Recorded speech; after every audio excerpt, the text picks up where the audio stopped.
new item farm, hints at a new dimension, and changes to Minecraft experience. Hello there, Ray here. Today we got a brand new update for Minecraft. This is 25W46A. And with last week announcing that they did the final big changes for the Mounts of Mayhem update, being the winter drop, we're hopefully going to see the full release of this very, very soon. And speaking of the release date of the next update, I put out a poll asking you guys, at least you guys that are subscribed with the bell notification turned on, you'll get these notifications, including polls. And this one I asked, when do you guys think the actual full release will be coming out? With the majority thinking it would come out early December after Thanksgiving. And looking at past years, this does seem to be correct, where the last couple updates came out on the 49th week of the year, which would be December 2nd this year, and they pretty much never had updates on the 50th week, meaning it would be extremely unlikely for it to come out on December 9th. But Minecraft might want to take advantage of the Thanksgiving holiday in the United States by putting it out the Tuesday before Thanksgiving. So we'll have to just wait until they officially confirm when it will actually come out. Now let's see what important changes came out in today's version. For creative players, it made a big change when it comes to the spawn eggs category on the menu. Every single entity was categorized alphabetically, so we got A's and the B's and C's and all the way down to the Z's. So long as you knew the name of the mob they were trying to look for, you could kind of search that area to find it. But now it looks completely different, as instead they sorted them based on themes.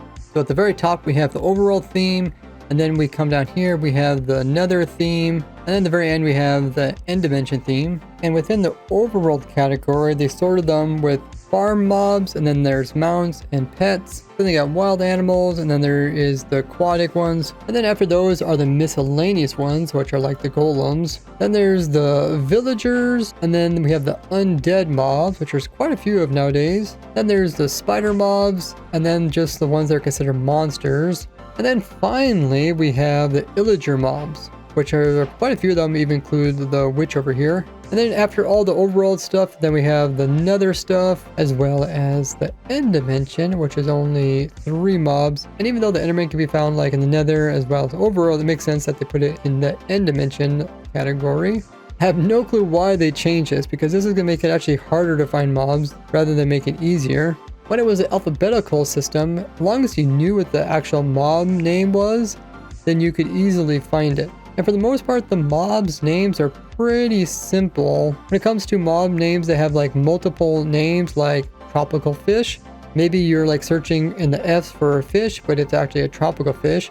That might be a little bit confusing. Or something like trader llama. You might be looking for llama area, and then you're missing out the trader llama. But even now, if you go over here and you search the llama area, you're not going to find the trader llama because it's actually over here by the villagers. So I don't really think it solved this type of problem. But I'm really curious what you guys think. Would you guys like the alphabetical, or do you think it's going to be better when it's categorized by different dimensions? And even Overworld has a lot of ones within the dimension. They broke it up into like 10 different categories, which it's hard to like keep track of.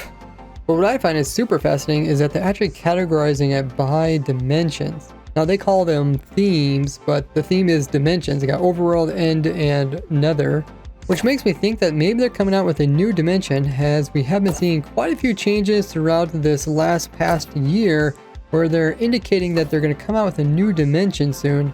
And categorizing the mobs by dimension is a big red flag that they're coming out with a new dimension. But what do you think this means? Now, unlike most netherite armor, when you throw it into fire, it does not actually burn. When it came to the netherite horse armor, despite it supposed to being netherite, it was actually burning up, which was not intended, so they went ahead and fixed it. So it's just like all the other netherite armor, so it don't burn in lava or fire. Now, spears have the charge attack, where you hold it down and run into something, as well as the jab attack. But both these attacks can actually happen at the same time. If you press both right click and left click, it says that the spear was charged as well as jab. But you're only supposed to be able to use the jab or the charge independently, not at the same time. So now no longer try to do both of the same. But you'll still be able to charge and then jab afterwards. There was a problem that you could actually hold your spear in the charge mode and then go into spectator mode. And then when you run into mobs, you could actually spear mobs while inside of spectator mode, which is just weird and crazy, so they had to remove it from the game. When a pig gets struck by lightning, it can turn the pig into a zombified piglin, And these guys would normally spawn in with the gold swords, but now that zombified piglins have a chance of spawning in with gold spears, these guys should also spawn in with gold spears, at least have a chance of it. But these guys were not having a chance of spawning in with spears, so now they will. Before, when you're riding a Nautilus, you could actually open up your inventory and you could do like some crafting inside of it. So now when you open up the inventory, you don't have access to like your crafting grid, but instead you have access to the mob.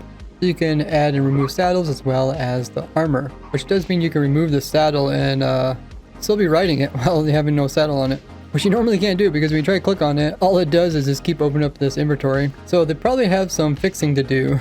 Now when riding a Nautilus and you do the jump dash, it will now play the dash sound for both the Nautilus and zombie Nautilus. When it comes to healing the Nautilus so that its health goes back up, you could use any type of fish item. The problem is that the fish item was actually healing the Nautilus more than the bucket of fish, which they changed, but doesn't seem quite right, as now it still doesn't give very much if you use a bucket of pufferfish compared to if you would use like a bucket of salmon or just any other fish. And supposedly they like pufferfish even better yet, so you think it would actually heal better, and you think the ones that are in buckets would heal the most compared to the items, as the items stack but the buckets do not. Camel husk will no longer show heart particles since they cannot actually breed.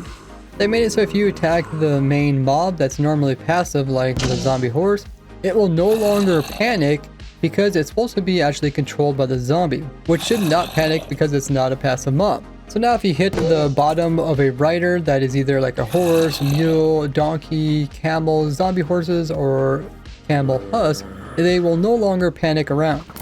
When it comes to the arrows that come off of the parched mobs, they do give the weakness effect, and they're accidentally giving the weakness effect to each other, but now they will no longer be actually affected by weakness, so they can hit each other all they want. Although weakness doesn't actually affect them when it comes to bows, it's only melee damage, so it shouldn't really matter for these guys, unless you would have a parched that would have a sword in its hand. Browns will no longer have problems when they are in water and they're trying to pathfind around.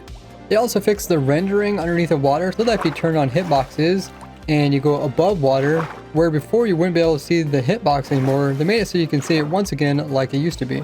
They also fixed a whole bunch of other rendering issues, like one of them being the visuals of certain things like the chunk boundaries being shown, sometimes being a little bit weird where they would end up showing up in places where they shouldn't.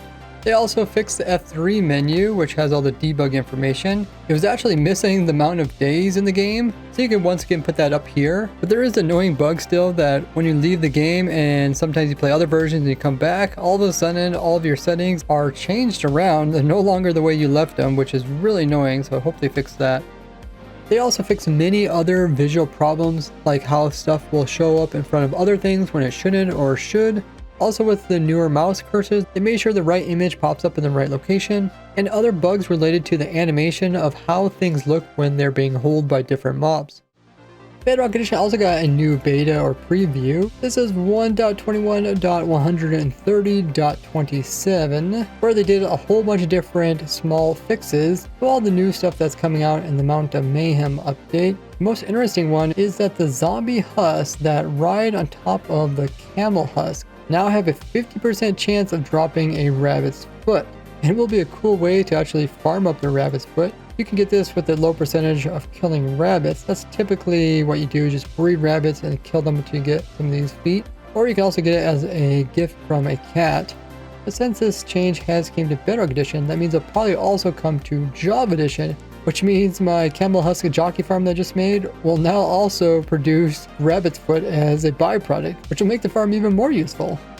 Another interesting thing is that spiders can have jockeys that will spawn in with parched mobs on top of them in deserts rather than just having skeletons. But I guess in Bedrock Edition, they can also spawn on top of cave spiders. I think that's kind of just a thing in Bedrock Edition, but that would be interesting if it comes to Java Edition, where skeletons can spawn on top of cave spiders as well. Could allow for some really unique, rare jockeys to collect. The Minecraft experience is also being moved. This is a in real life Minecraft event which they call Minecraft Experience. And then they have different themes. The current theme that's going around is called Villager Rescue. And when you go to the event, you get to do Minecraft related things, but in real life. And at the end of it, you get a special Minecraft cape, which has a villager and zombie head on it. I did a whole video of me actually going to it and experiencing it all, where you can learn way more details. I'll have that link down in the description. So first, this thing was located down in Texas, United States, and then it got moved over to, I believe, London. And now in April, they're going to open it up so that it opens up in Denmark. So if you're in like the Europe countries that are near Denmark, you can go out and experience it. I will be playtesting and experimenting the new Snapshot with the viewers over at my testing server, which is hosted by Bisect Hosting. And if you guys use my code down in the description or code RAY, then you will get 25% off, which lets you get your very own Minecraft server so you can play with friends and family. This also helps support me, so thanks so much everybody who took advantage of this. And I'll see you in my stream or the next video. Bye bye!